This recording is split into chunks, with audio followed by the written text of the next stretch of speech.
I'm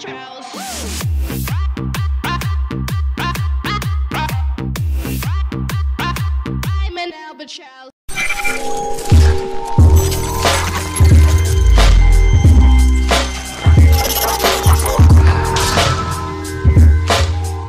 In the last episode, I said that I didn't want to be predictable. Now here's me being predictable and reviewing an episode that I said I was going to review. Jack in the Haunted House. Let's hope that I can get this episode longer than 4 minutes.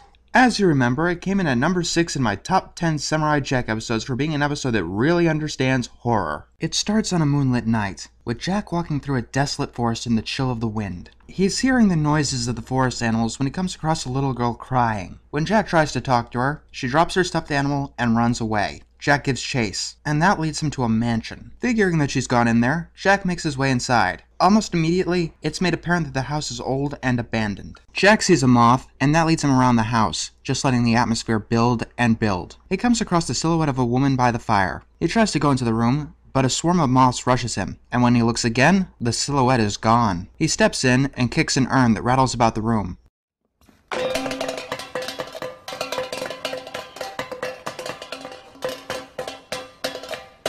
And then Jack is struck by a vision.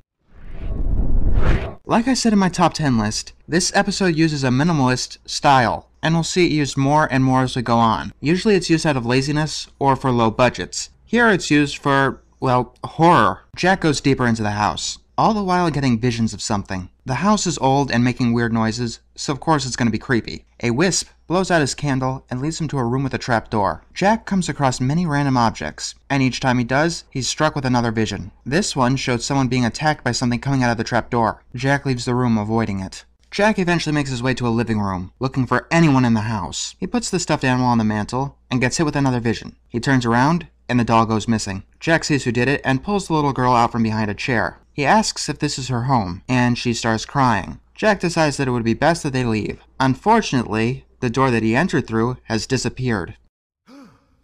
What is this? There was a door here. Hey. The windows have also gone missing. There was a window here, and here, and here, and here, and here, and... This revelation causes the little girl to start crying. They decide it might be best for them to get some rest. While sleeping, Jack is hit with some rapid-fire visions.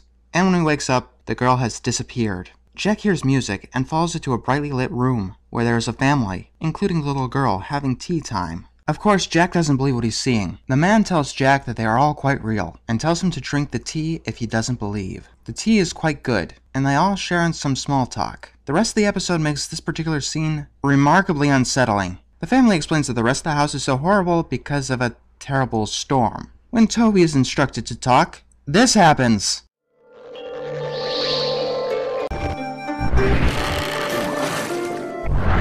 The whole family seems to be going through, I have no idea.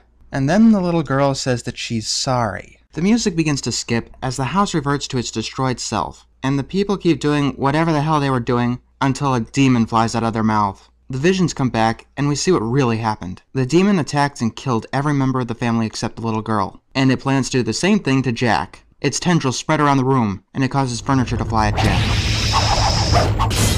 And then it causes weapons to fly at him.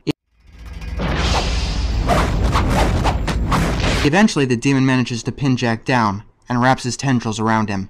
It lunges and does whatever the hell that was. Now, the whole episode is in a minimalist style, which we see all the people that the demon has captured. And I've got to say that this was an amazingly daring risk. Besides weird ambience, this scene is also completely silent. The demon comes towards Jack, but Jack uses the power of mind, I guess, hovers his sword out, and breaks his bindings. They fight, and Jack manages to destroy the demon, or so it seems. He fires a homing fireball, and Jack, I guess, absorbs the power of the realm he's in, and tosses one of those fireballs back. That destroys the demon and half of the fucking house. Everything is peaceful once again. Daylight is shining through the house, and Jack's spirit returns to him. The girl is happy to see that Jack's alive. Jack has beaten the demon that possessed the house, but he was unfortunately not able to save her family. Except he did! That's a nice heartwarming ending. Like I said, these episodes really only become great at the end.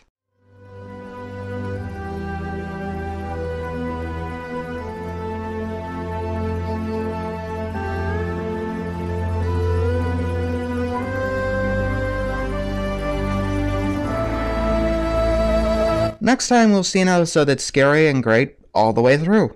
You hear the screeching of an owl, you hear the wind begin to howl.